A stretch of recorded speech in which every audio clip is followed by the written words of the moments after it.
metade da nossa igreja hoje são as crianças, né?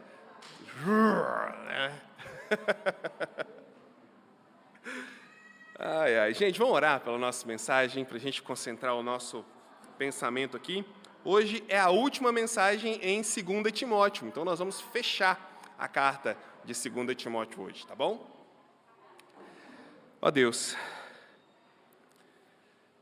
muito obrigado por ser um Deus diferente, que trabalha por nós, que se comove com a nossa fraqueza e se movimenta em nossa direção. Muito obrigado. Fala com tua igreja, apesar de mim. Toca nos seus corações, apesar de mim. Repreende o inimigo Satanás, que ele não nos atrapalhe, para que a nossa mente tenha clareza, tenha concentração, para que o nosso coração esteja aberto, para que as reflexões que o teu Espírito vai plantar em cada um de nós floresçam e possamos crescer em santificação, em unidade, como corpo. Eu te agradeço, em nome de Jesus Cristo. Amém. Paulo está finalizando, a sua carta. Paulo já está nos seus últimos dias, um momento de tristeza. E eu achei uma poesia que reflete um pouco o sentimento de Paulo nesse momento. É uma poesia de Fernando Pessoa, de 1920. Diz assim: outros terão um lar, quem saiba amor, paz, um amigo. A inteira, negra e fria solidão está comigo. A outros, talvez, há alguma coisa quente, igual, afim no mundo real. Não chega nunca a vez para mim. Que importa? Digo, mas só Deus sabe que o não creio. Nem um casual mendigo à minha porta sentar-se veio. Desilusão, sozinho, angustiado, abandonado, sem nenhum mendigo para sentar-se com ele, sem nada quente para se aquecer, mas uma diferença entre Fernando Pessoa e Paulo. Fernando Pessoa diz: que importa? Digo, mas só Deus sabe que não o creio. Paulo diria, tudo importa, porque Deus sabe o quanto o creio. E por isso ele cita as palavras que nós vamos ler hoje aqui. 2 Timóteo, capítulo 4, do versículo 9 ao versículo 22. 2 Timóteo 4, 9 a 22, diz assim: empenhe-se para vir até aqui o mais rápido possível. Ele está falando com Timóteo, tá bom? Porque Demas, tendo amado o presente século, me abandonou e se foi para Tessalônica.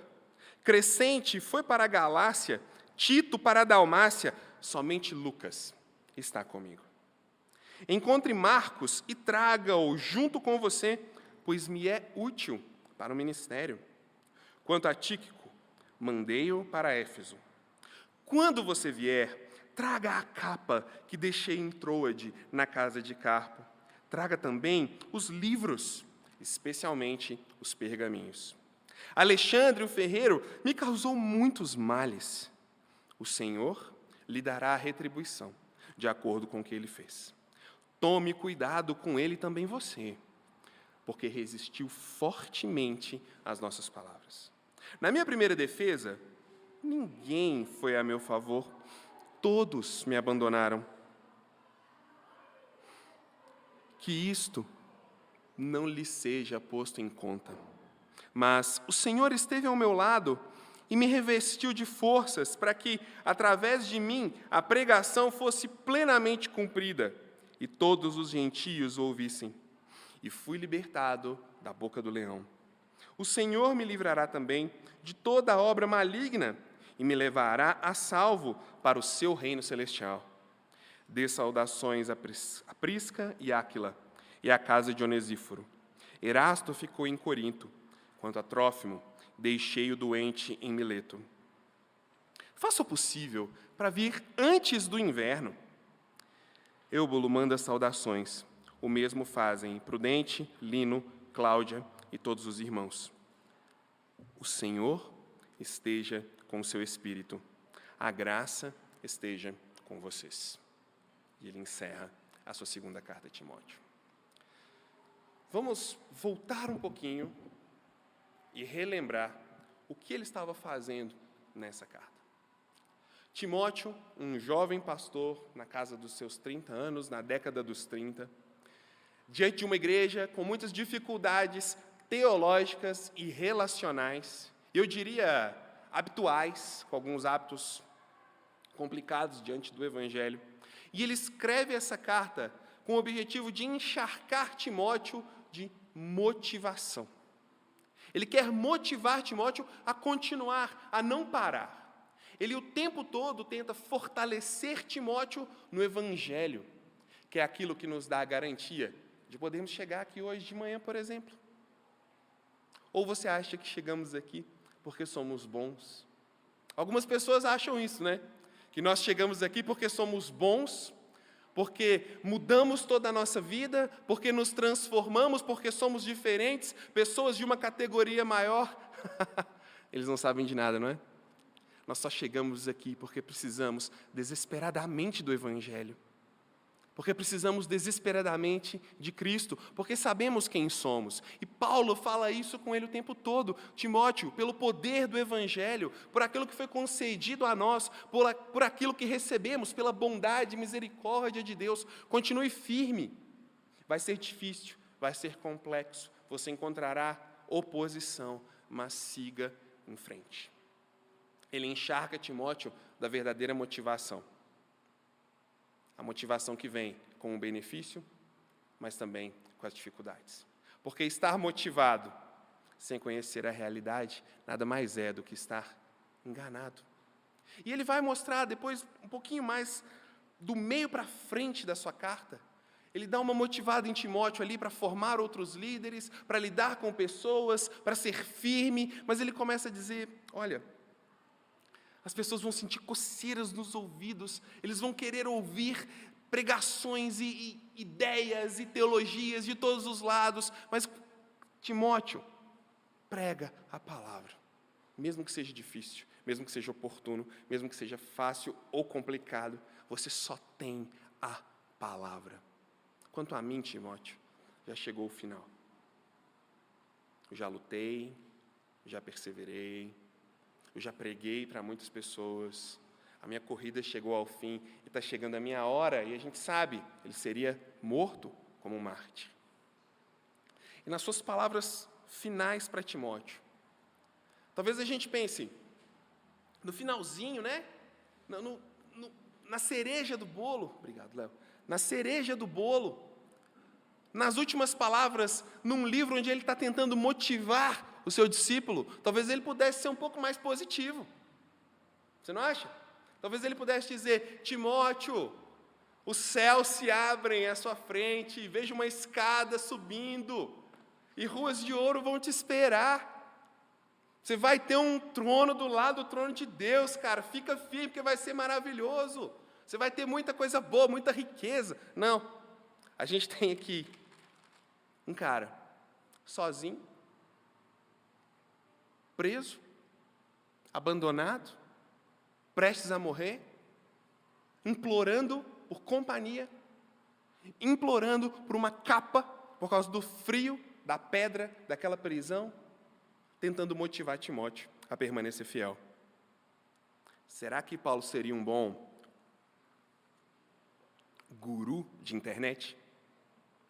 Será que Paulo venderia cursos sobre como transformar a vida? Acho que não, né? A gente vê o contrário, como vai ser bom, olha só, né? Olha aqui os meus rendimentos, e o cara bota uns prints ali, né? Da página da suposta conta bancária dele. Paulo não seria bom nisso, porque ele termina triste, duro. Como Fernando Pessoa disse, nenhum mendigo veio sentar-se à minha porta. Mas ele tinha uma diferença, ele cria em Deus. Estruturando esse texto, para você entender aqui a forma como ele foi feita, eu separei ele em 4 partes que eu vou só mencionar para você e depois nós vamos mergulhar um pouco no texto. Eu diria que o primeiro momento, ele está clamando por companhia, ele diz, venha o mais rápido possível encontrar comigo. Por quê? Porque eu fui abandonado. Vem encontrar o mais rápido comigo, porque muitos me deixaram. Traz Marcos, porque ele me é útil. Traz minha capa, traz meus livros. Segundo, ele diz, fulano me causou muitos males. Esse fulano é o Alexandre, nada contra os Alexandres, né? Mas cuidado com ele. Alexandre o Ferreiro causou males para mim. Depois ele diz, eu estive sozinho no meu primeiro julgamento. Será que eu vou ficar sozinho agora? Graças a Deus que não, porque pelo menos Lucas está comigo. O abandono, os males que ele sofreu, a solidão de ser julgado sozinho, a saudação, a despedida e a saudade.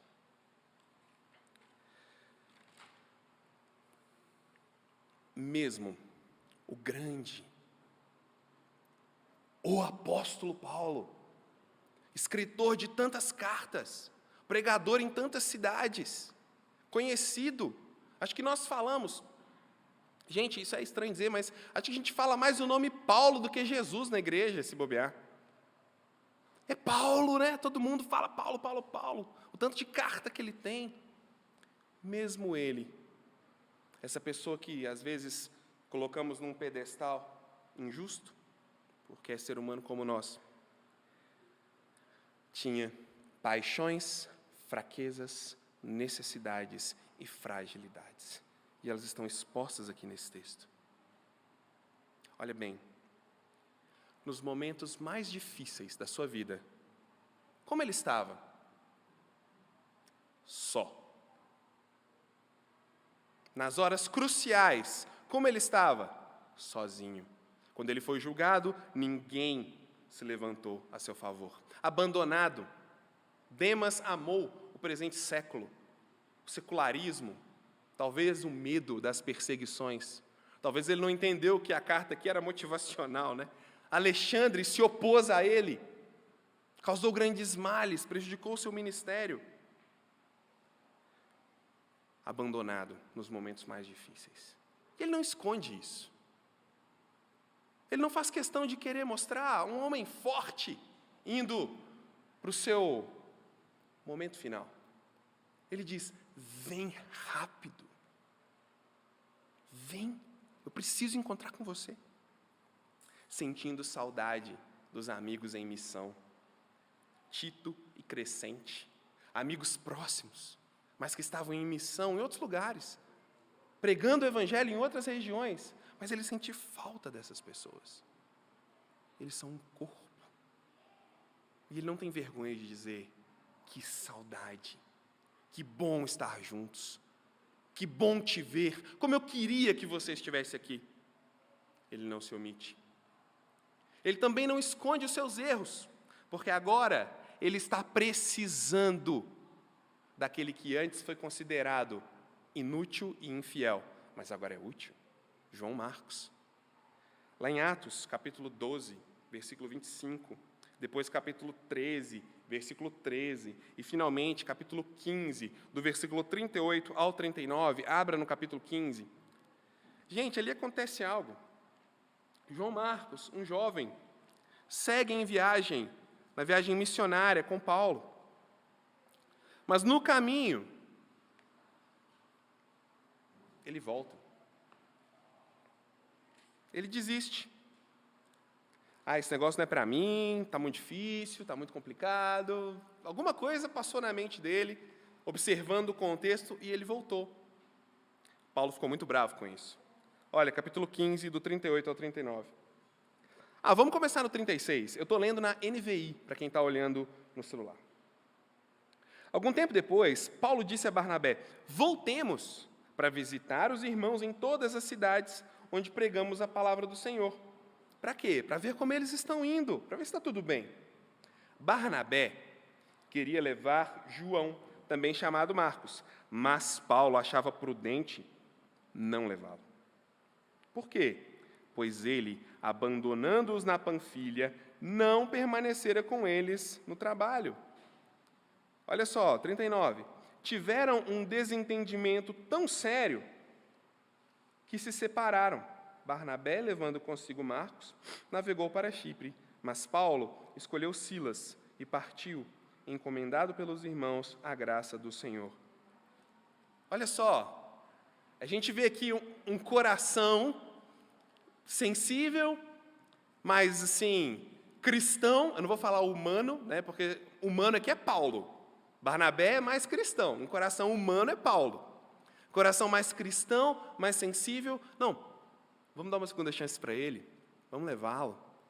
Mas o coração humano de Paulo, comigo quem não ajunta espalha, é preto ou branco, ele abandonou a gente, vai abandonar de novo. O negócio aqui é difícil, a gente tem que dar um bom testemunho para os irmãos das igrejas que vamos visitar, enfim. Não queria, a ponto de se separarem.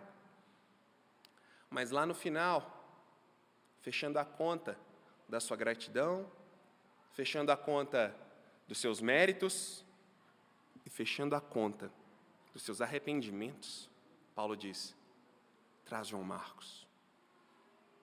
Aquele mesmo, porque ele me é útil no ministério. Traz João Marcos porque eu preciso dele. Gente, é um homem fragilizado. Sabe, ele não está escondendo, ele não está evitando, mas ele está mostrando para Timóteo claramente: Timóteo, a jornada cristã é isso aqui. Abandono faz parte.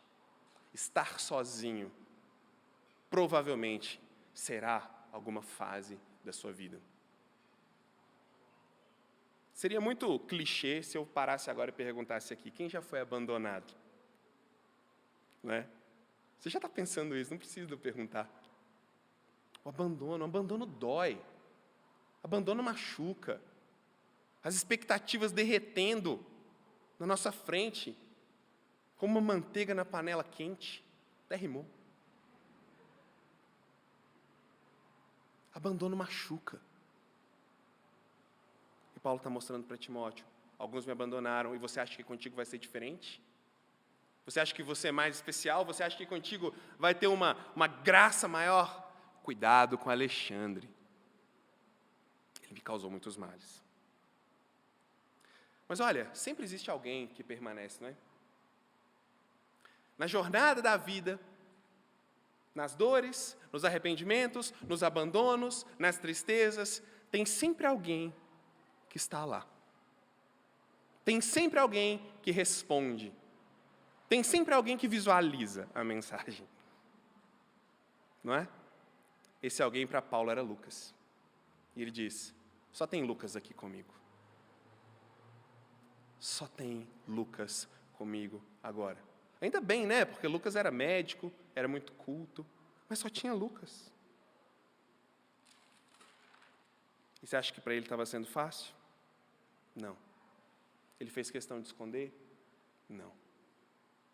Eu quero mostrar para você aqui o seguinte: pensando na nossa jornada e pensando em como Deus, às vezes, dá uns tapas de luva em nós, eu fiquei pensando em Elias.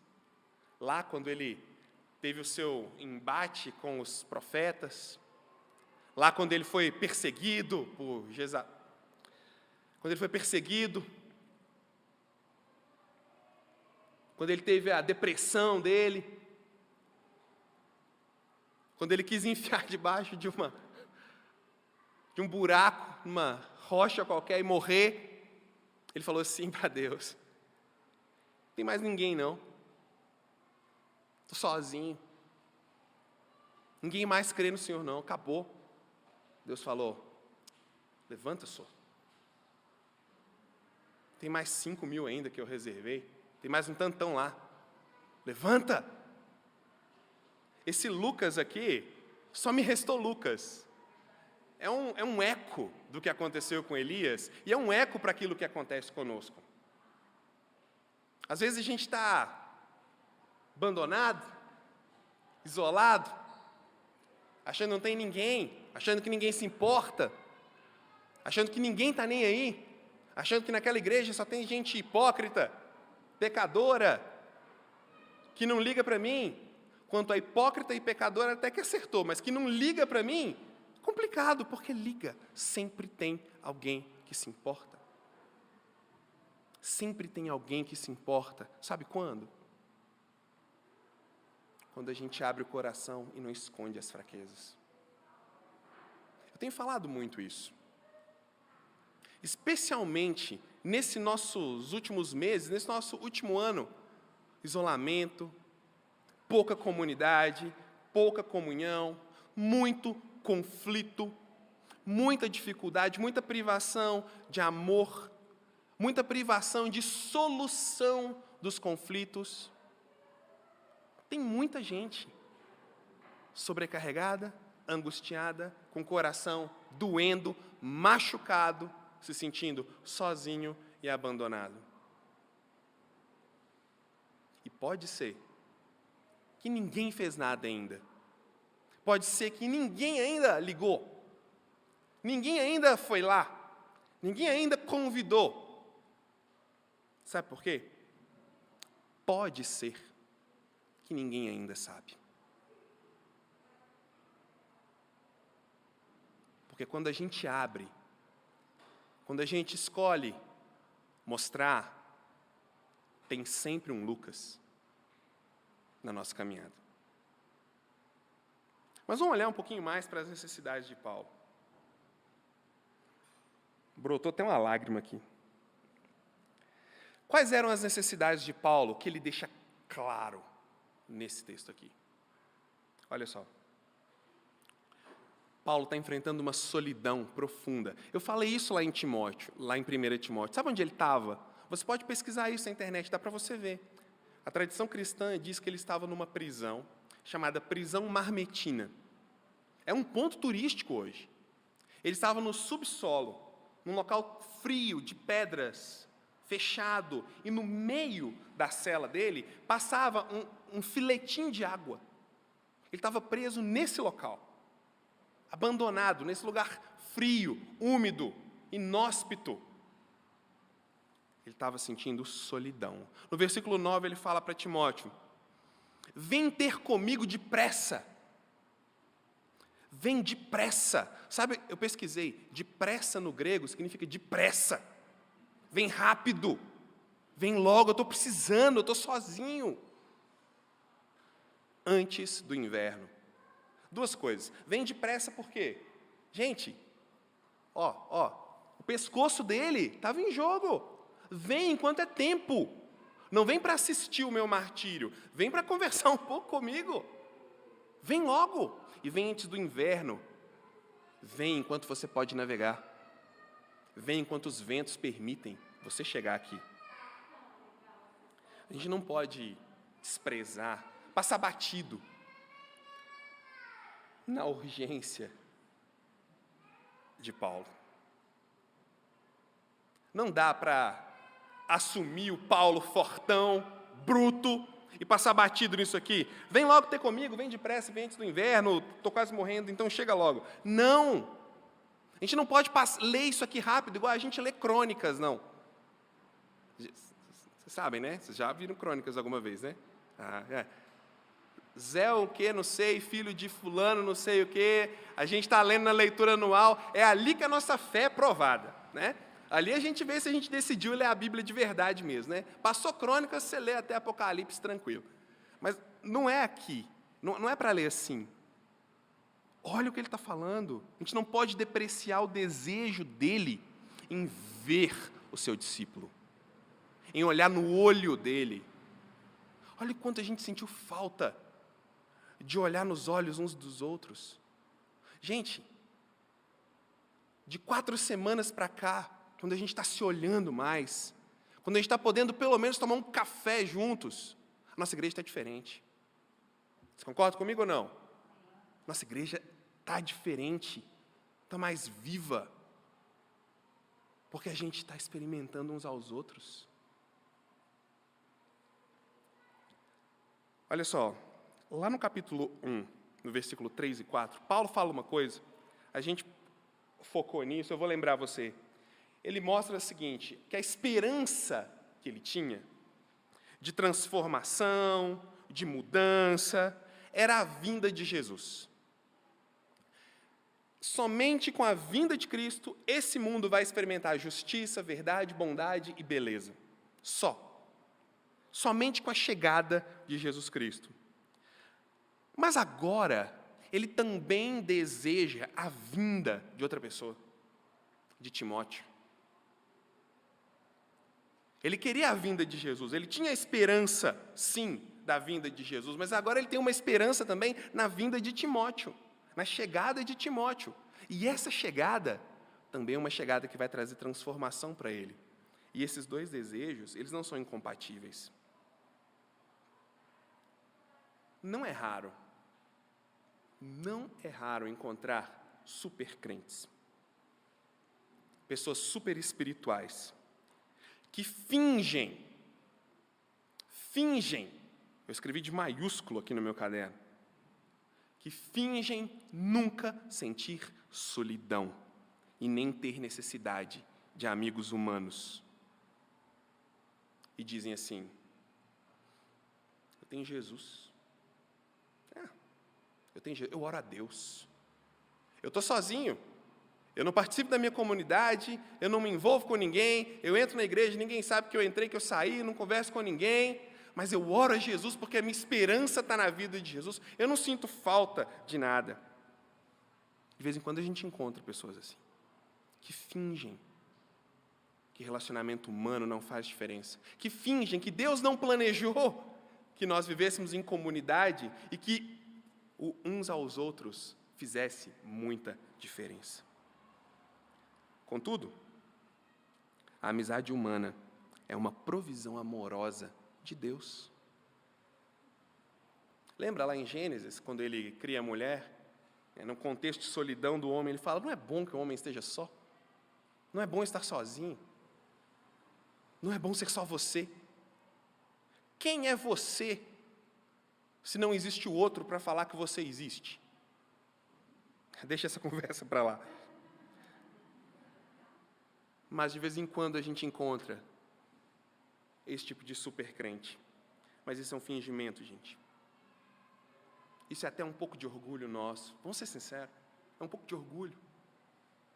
É um pouco de vanglória. Não preciso de mais ninguém. Quando Deus dá a comunidade para que a gente necessite, para que a gente desfrute dela. Ainda que único, maravilhoso, incrível, ainda que a presença de Jesus seja tudo isso, a amizade humana ainda tem o seu lugar. Nós não estamos diminuindo a vinda de Jesus. Lembra, Paulo disse, olha, eu estou dividido, gente, porque de um lado eu quero partir e estar com Cristo, o que é incomparavelmente melhor, mas só tinha uma coisa que fazia ele repensar. O que era? Era o jogo do Galo? Era o jogo do Cruzeiro? Não. O que era que fazia ele querer ficar? A comunhão. Os irmãos. O único fator que fez ele pensar em, nossa, eu quero ir, estar com Jesus, mas preciso estar aqui também. Foram os outros, gente. E brincadeiras à parte, nós somos membros. Hoje nós encerramos a primeira fase da nossa estratégia de reação.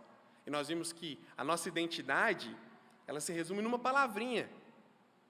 Alguém lembra qual é? Não, lembra assim, vocês estão com vergonha. Ame! Nós somos adoradores, nós somos membros e somos embaixadores.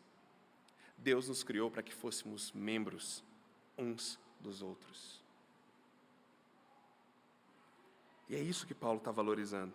Ele sente falta dos ausentes. Isso eu achei tão legal. Ele sente falta de quem não está ali, que estava perto dele e foi para outros lugares. E ele sente gratidão por aqueles que estão longe, fazendo a obra do Evangelho. Lá no finalzinho, saúde em Áquila, Priscila e por aí vai. Ele sente gratidão por quem está envolvido, porque é corpo. Ele não se desliga. Ele não desvincula. Ele precisa, ele vê o valor daquilo. Ele está sozinho, ele precisava de um amigo. Simples, não menos importante, porque ele colocou aqui. Sabe o que ele precisava? Uma roupa quentinha. O grande apóstolo escreveu na sua carta que ele precisava de uma roupa quentinha. Olha só, quem sou eu para me isolar? Quem sou eu para tentar me fechar dentro de mim mesmo com os meus problemas e as minhas situações e não comunicar quando o grande apóstolo Paulo pediu uma roupa quentinha?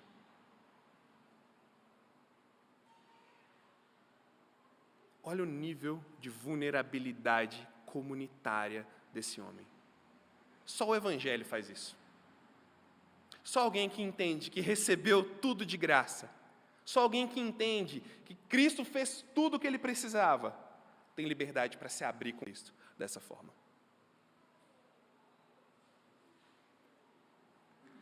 Paulo foi preso, quando ele estava lá na casa de Carpo, naquele contexto, ele foi preso, e não deu tempo dele levar todas as coisas dele, a capa dele ficou para trás, e ele fala,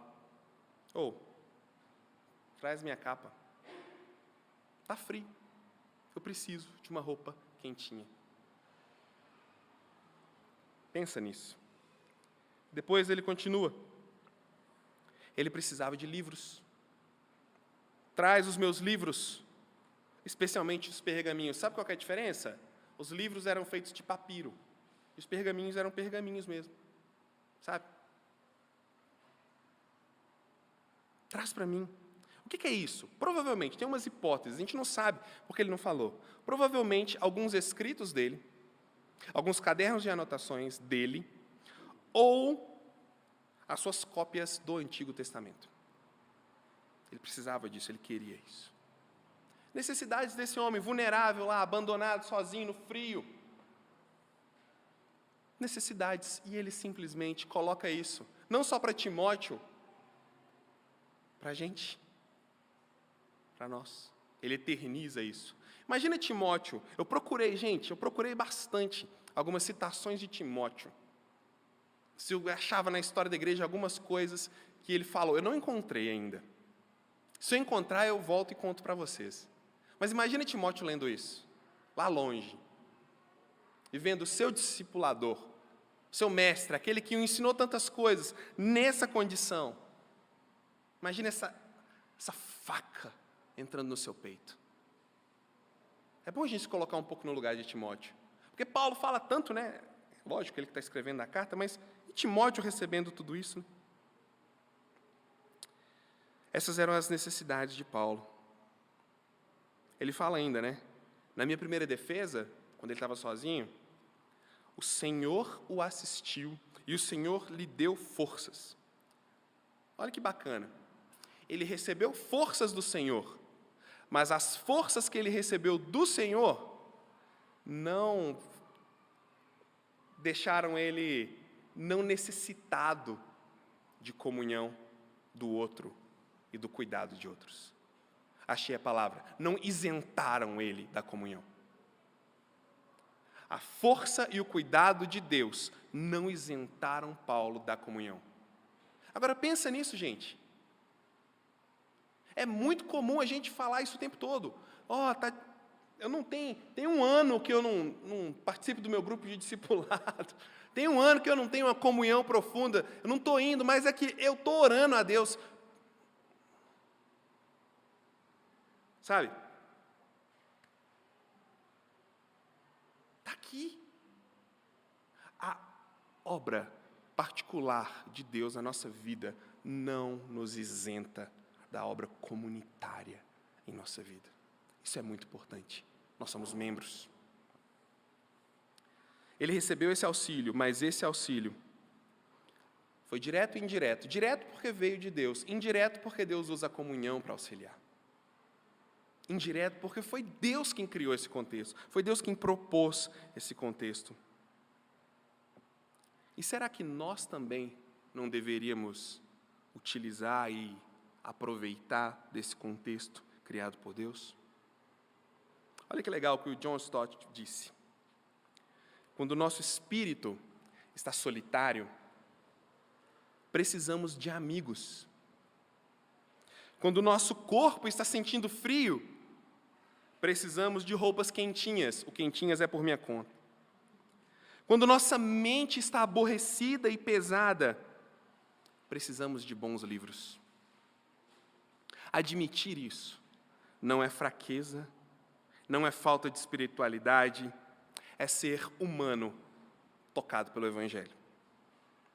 São necessidades naturais de homens e mulheres normais, mortais. O ser humano, continuando a citá-lo, o ser humano nunca é desnaturalizado pela graça em nenhum momento. A graça não nos torna super-homens ou super-mulheres. Não nos desnaturaliza. Nós continuamos sendo humanos, comunitários, sociáveis, vulneráveis.